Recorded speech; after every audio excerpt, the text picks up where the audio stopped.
Saludos a todos y les doy la bienvenida a un nuevo video de las temáticas de mecánica tensorial. En esta ocasión vamos a resolver el ejemplo 2.3 del libro guía de la materia mecánica tensorial.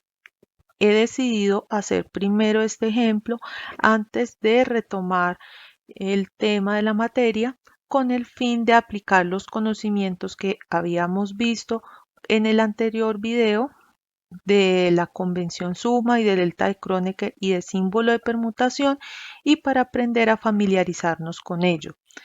Es importante que estudiemos los ejemplos a fondo y que les prestemos bastante atención, pues estos ejemplos son los que primero nos ayudan a entender la teoría que estamos estudiando y segundo nos dan herramientas para poder resolver problemas que se nos van a presentar posteriormente al tratar de solucionar situaciones físicas que se nos van a presentar a lo largo de la materia.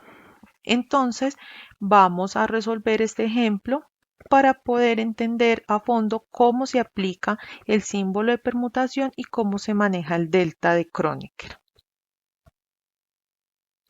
Entonces, antes de realizar el ejemplo 2.2, vamos a recordar algunos conceptos que vamos a usar en esta sesión de estudio con el fin de tenerlos claros y frescos para poderlos aplicar de manera adecuada.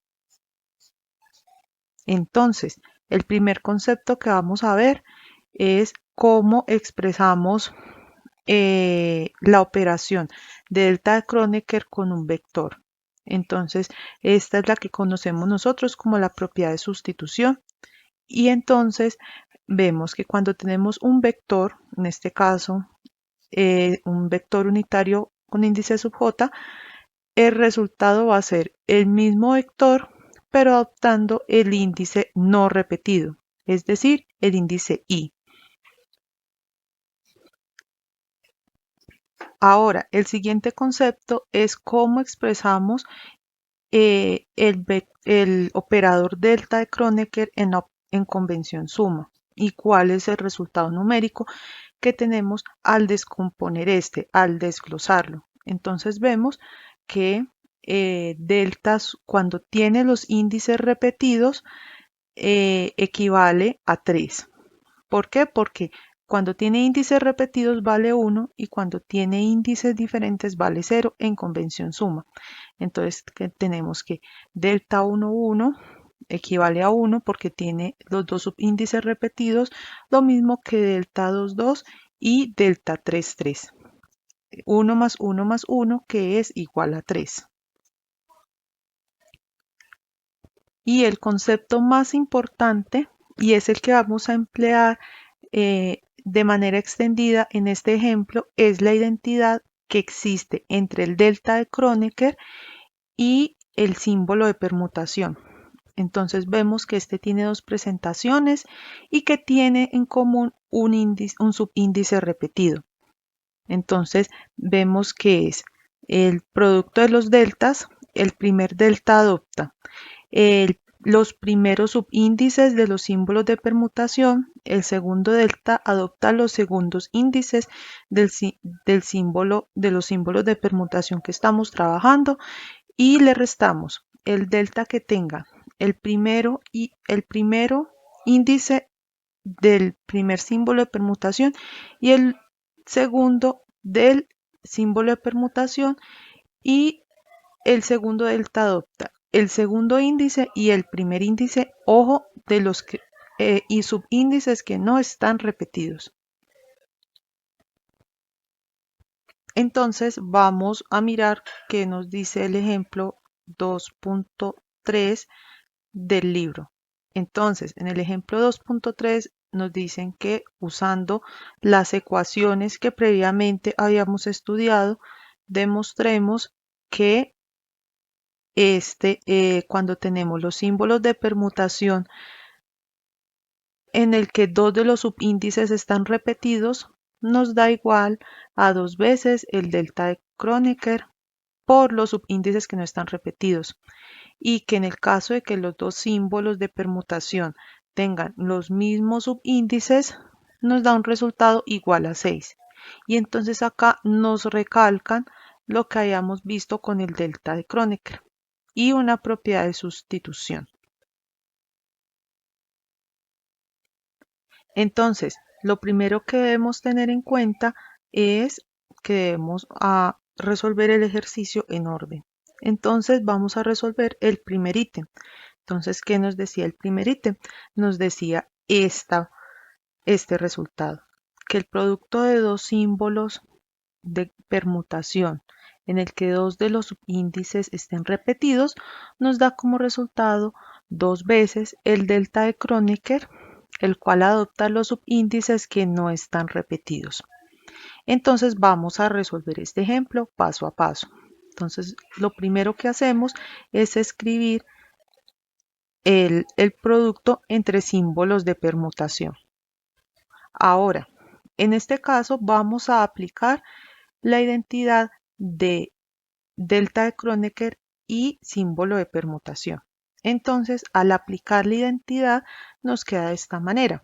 Tenemos el delta de Kronecker que tiene el primer subíndice, el primer símbolo de permutación y el primer índice del segundo símbolo de permutación. Después tenemos en el segundo delta de Kronecker que adopta el segundo símbolo o el segundo subíndice del primer símbolo de permutación y el segundo subíndice del segundo símbolo de permutación, menos el delta de Kronecker que adopta el primero y el último, y a este lo ponemos a multiplicar con el delta de Kronecker con el último y el primero. Ahora, como podemos ver aquí vemos una identidad o una fórmula que nosotros ya conocemos, un resultado que ya vimos previamente. Entonces, este resultado lo podemos descomponer de la siguiente manera. Vemos que nuestro delta de Kronecker tiene los subíndices repetidos. O sea, el primer subíndice es igual al segundo subíndice. ¿Esto qué quiere decir?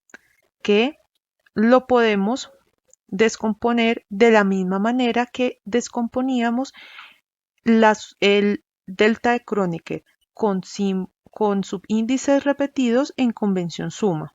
Entonces tenemos que este resultado, este delta sub kk, es igual a 3. Entonces, ¿qué hacemos? Hacemos el reemplazo de este delta que tenemos acá por este 3 que tenemos acá. Entonces, al hacer ese reemplazo, tenemos este resultado. Ahora, nosotros también conocemos una propiedad que se llama la propiedad de sustitución. Ahora, la propiedad de sustitución no solo se aplica en vectores y delta de Kronecker, también se puede aplicar entre tensores y delta de Kronecker o entre delta de Kronecker y delta de Kronecker, que es el caso que tenemos acá. Entonces, acá tenemos el caso de que tienen un subíndice en común, que es el K, ¿cierto? Entonces seleccionamos eso y obtenemos este resultado. ¿Qué pasa? El delta que nos sale de resultado va a adoptar todos los subíndices que no están repetidos. En este caso, los subíndices que no están repetidos son J y M. Entonces, delta sume J y M. Entonces, reemplazamos este valor que tenemos acá por este nuevo delta y tenemos como resultado, obviamente aplicando la propiedad de sustitución, tenemos como resultado que 3 delta JM menos delta JM. Y entonces sabemos que esto nos da como resultado 2 delta JM. Y así obtenemos el resultado de la primera fórmula que tenemos que resolver para este ejemplo. Ahora, el siguiente punto que vamos a resolver del ejemplo es este resultado. Entonces, en este caso vamos a traer a colación nuestro resultado del ítem anterior. Entonces, de la demostración que hicimos con anterioridad, tenemos este resultado, ¿cierto? Cuando tiene dos subíndices repetidos y uno que no está repetido, nos da igual a 2 delta JM. Ahora, aquí vamos a hacer una operación y nos vamos a valer de este resultado para poder encontrar ese 6. Entonces, haciendo a J igual a M, entonces nuestra operación inicial que nosotros conocíamos de resultado anterior, que era cuando no tenía uno de los subíndices repetidos, se nos va a transformar haciendo la sustitución de J igual a M en esta operación. En esta operación de dos símbolos de permutación que tienen todos los subíndices repetidos. ¿Esto qué quiere decir? Que cuando vamos a aplicar nuestro resultado de 2 delta JM, ya no vamos a tener 2 delta JM porque ya no tenemos a J distinto de M, sino que vamos a tener el siguiente resultado. Tenemos que como J es igual a M, entonces podemos sustituir por J o por M. En este caso vamos a sustituir por J porque es el subíndice que aparece en el producto de los símbolos de permutación. Ahora, este resultado para nosotros también es familiar y ya lo hemos manejado en el anterior ítem de este mismo ejemplo. Entonces, ¿este resultado a qué equivale? Equivale a 3. Si expresamos este resultado en convención suma. Entonces, ¿esto qué quiere decir? Que vamos a tener, haciendo la sustitución de este delta con los j repetidos por el 3 que acabamos de obtener y obtenemos que 2 por 3 es igual a 6. Y esto nos lleva a la solución del segundo ítem de nuestro ejemplo y a la terminación de nuestro ejemplo de mecánica tensorial. Muchas gracias a todos por ver este video y nos vemos en una próxima ocasión.